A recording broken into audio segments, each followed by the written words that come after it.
Hi friends, welcome to Sukanya kitchen. ನಾನಿವತ್ತು ಹಸಿ ಹುಣಸೆಕಾಯಿ ತೊಕ್ಕು ಹೇಗೆ ಮಾಡೋದಂತ ತಿಳಿಸ್ಕೊಡ್ತೀನಿ. ಇದು ನಾವು ಹೊರಗಡೆ ಆದ್ರೂ ಒಂದು 6 ತಿಂಗಳು ಆದ್ರೂ ಸ್ಟೋರೇಜ್ ಮಾಡ್ಕೋಬೋದು. ಫ್ರಿಜ್ಜಲ್ಲಾದರೆ ಒಂದು ವರ್ಷ ಪೂರ್ತಿ ಸ್ಟೋರೇಜ್ ಮಾಡ್ಕೋಬೋದು. ಇದು ತುಂಬ ಸೂಪರಾಗಿರುತ್ತೆ. ಇದು ಹೇಗೆ ಮಾಡೋದಂತ ನೋಡೋಣ ಬನ್ನಿ.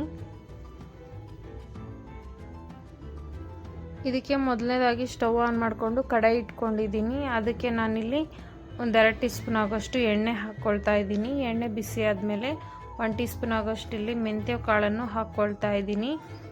ಹಾಗೆಯೇ 1 ಟೀ ಸ್ಪೂನ್ ಆಗೋಷ್ಟು ಇಲ್ಲಿ ಸಾಸಿವೆನ ಹಾಕ್ಕೊಳ್ತೀನಿ. ಇದೆರಡೂ ಒಂದು ಸ್ವಲ್ಪ ಚೆನ್ನಾಗಿ ನಾವು ಫ್ರೈ ಮಾಡ್ಕೋಬೇಕಾಗುತ್ತೆ. ಹಸಿ ಏನಿಲ್ದಿರ, ಹಸಿ ಇದ್ದರೆ ಮೆಂತ್ಯ ಅನ್ನೋದು ಕಹಿ ಬಂದ್ಬಿಡುತ್ತೆ. ಸ್ವಲ್ಪ ಫ್ರೈ ಮಾಡ್ಕೋಬೇಕಾಗುತ್ತೆ. ಹಾಗೆಯೇ ನಾನಿಲ್ಲಿ ಒಂದು 15 ಆಗೋಷ್ಟು ಒಣಮೆಣಸಿನ್ಕಾಯನ್ನು ತಗೊಂಡಿದ್ದೀನಿ. ಅದನ್ನು ಸ್ವಲ್ಪ ಚೆನ್ನಾಗಿ ಫ್ರೈ ಮಾಡ್ಕೊಳ್ತೀನಿ. ಫ್ರೈ ಮಾಡಿಕೊಂಡು ಇದನ್ನು ತಣ್ಣಗಾಗ್ಬಿಡ್ತೀನಿ. ಈಗ ಒಂದು ಸ್ವಲ್ಪ ನೀವು ಖಾರಕ್ಕೆ ಅನುಕೂಲವಾಗಿ ನೀವು ಒಣಮೆಣಸಿನ್ಕಾಯನ್ನು ಹಾಕ್ಕೊಳ್ಳಿ. ತಣ್ಣಗಾದ್ಮೇಲೆ ನಾನಿಲ್ಲಿ ಮಿಕ್ಸರ್ ಜಾರ್ಗೆ ಹಾಕ್ಕೊಂಡಿದ್ದೀನಿ. ಹಾಗೆಯೇ ಒಂದು 6 ಇಂದ 7 ಬೆಳ್ಳುಳ್ಳಿಯನ್ನು ಹಾಕ್ಕೊಳ್ತೀನಿ. ಸಿಪ್ಪೆ ತೆಗೆದುಬಿಟ್ಟು ಇದನ್ನು ಒಂದು ಸ್ವಲ್ಪ ಗ್ರೈಂಡ್ ಮಾಡ್ಕೊಂಡು ಬರ್ತೀನಿ ತರ್ತರಿಯಾಗಿ. ಇಲ್ಲಿ ಹುಣಸೆಕಾಯಿ ಅನ್ನೋದು ನೋಡ್ತಿದ್ರಲ್ಲ, ಇದನ್ನು ಬೀಜನೂ ಸಮೇತ ಆಗಿಲ್ಲ, ಅಷ್ಟು ಚಿಕ್ಕದು ನಮಗೆ ಇದು ಹುಣಸೆಕಾಯಿ ಅನ್ನೋದು. ಇದನ್ನು ಈ ರೀತಿ ನಾನು ಗ್ರೈಂಡ್ ಮಾಡ್ಕೊಂಡು ಬಂದಿದ್ದೀನಿ. ನೀರು ಏನು ಹಾಕಿಲ್ಲ, ಹಾಗೆಯೇ ಗ್ರೈಂಡ್ ಮಾಡ್ಕೊಂಡಿದ್ದೀನಿ ಈ ರೀತಿ ನುಣ್ಣಗೆ. ಈ ರೀತಿ ಗ್ರೈಂಡ್ ಮಾಡ್ಕೊಂಡಿರೋದನ್ನು ಈಗ ಇದಕ್ಕೆ ನಾನು ಹಸಿ ಹುಣಸೆಕಾಯಿ ಇದೆಯಲ್ಲ ಅದನ್ನು ಹಾಕ್ಕೊಳ್ತೀನಿ. ಈ ಹುಣಸೆಕಾಯಿ ಅನ್ನೋದು ಫ್ರೈ ಏನು ಮಾಡ್ಕೋಬೇಡಿ, ಡೈರೆಕ್ಟಾಗಿ ಹಾಗೇ ಹಾಕ್ಬಿಡಿ. ಇದು ಎಲ್ಲನೂ ಹಾಕ್ಕೊಂಡಾದ್ಮೇಲೆ ಇದರಲ್ಲಿ ಏನಾದರೂ ಬೀಜ ಏನಾದರೂ ಇದ್ದರೆ ನೀವು ಬೀಜ ತೆಗೆದುಬಿಟ್ಟು ಈ ರೀತಿ ಮಿಕ್ಸರ್ ಜಾರ್ಗೆ ಹಾಕ್ಕೋಬೇಕಾಗುತ್ತೆ. ನಾನು ಇನ್ನು ಹಸಿ ಹುಣಸೆಕಾಯಿ ಬೀಜ ಏನಿಲ್ಲ, ಅದಕ್ಕೋಸ್ಕರ ಡೈರೆಕ್ಟಾಗಿ ಹಾಕಿದ್ದೀನಿ.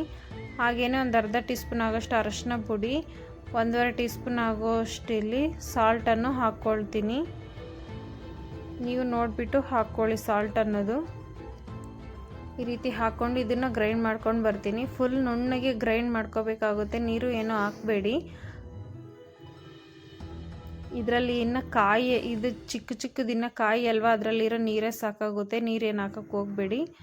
ಅದು ಗ್ರೈಂಡ್ ಮಾಡ್ಕೊಂಡು ಸೈಡ್ಗೆ ಇಟ್ಕೊಂಡು ಮತ್ತೊಂದು ಸ್ಟವ್ ಮೇಲೆ ನಾನು ಕಡಾಯಿ ಇಟ್ಕೊಂಡು ಅದಕ್ಕೆ ಎಣ್ಣೆ ಜಾಸ್ತಿನೇ ಹಾಕ್ಕೊಂಡಿದ್ದೀನಿ. ಒಂದು 5-6 ಸ್ಪೂನ್ ಆಗೋಷ್ಟು ಎಣ್ಣೆನ ಹಾಕ್ಕೊಂಡಿದ್ದೀನಿ. 1 ಟೀ ಸ್ಪೂನ್ ಸಾಸಿವೆ, 1 ಟೀ ಸ್ಪೂನ್ ಜೀರಿಗೆ ಹಾಕ್ಕೊಂಡಿದ್ದೀನಿ. ಇದೆರಡು ಸ್ವಲ್ಪ ಚಿಟಪಟ ಅಂದಮೇಲೆ ಇದಕ್ಕೆ ನಾನು ಈಗ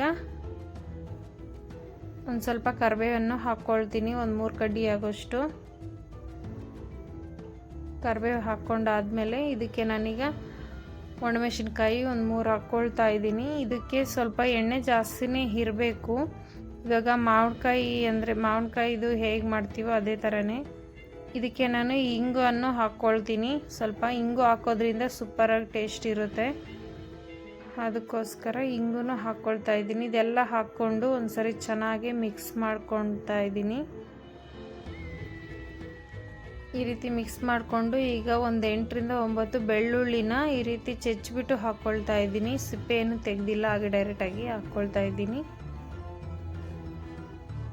ಈ ರೀತಿ ಎಲ್ಲನೂ ಹಾಕ್ಕೊಂಡಾದ್ಮೇಲೆ ಫ್ರೈ ಮಾಡ್ಕೋಬೇಕು ಒಂದು ಸ್ವಲ್ಪ.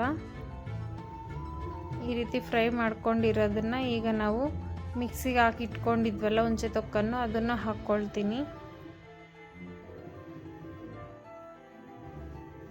ನೋಡ್ತಿದ್ದೀರಲ್ಲ, ನಾನು ನೀರು ಏನೂ ಹಾಕಿಲ್ಲ, ಫುಲ್ ನುಣ್ಣಗೆ ಗ್ರೈಂಡ್ ಮಾಡ್ಕೊಂಡಿದ್ದೀನಿ. ಅದನ್ನೆಲ್ಲನೂ ಸಮೇತ ಹಾಕ್ಕೊಳ್ತಾ ಇದ್ದೀನಿ.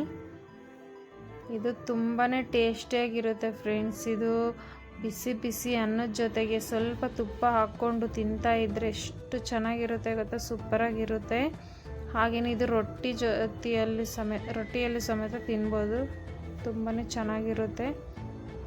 ಈ ರೀತಿ ಎಲ್ಲ ಮಿಕ್ಸ್ ಮಾಡ್ಕೊಂಡಾದ್ಮೇಲೆ ನೋಡಿದ್ರಲ್ಲ, ಇಷ್ಟೇ, ತುಂಬ ಸಿಂಪಲ್ಲಾಗಿ ಅನ್ನೋದು ನಮಗೆ ಹುಣಸೆ ತೊಕ್ಕು ಅನ್ನೋದು ರೆಡಿ ಆಯಿತು. ಇದು ಜನವರಿ ಫೆಬ್ರವರಿಯಲ್ಲಿ ಜಾಸ್ತಿ ಸಿಗುತ್ತೆ ಕಾಯಿ, ಬಟ್ ಈ ಟೈಮಲ್ಲಾದರೆ ತುಂಬ ಚಿಕ್ಕದಾಗಿರುತ್ತೆ. ನಾನು ಅದೇ ಥರದ್ರಲ್ಲಿ ಟ್ರೈ ಮಾಡಿದ್ದೀನಿ.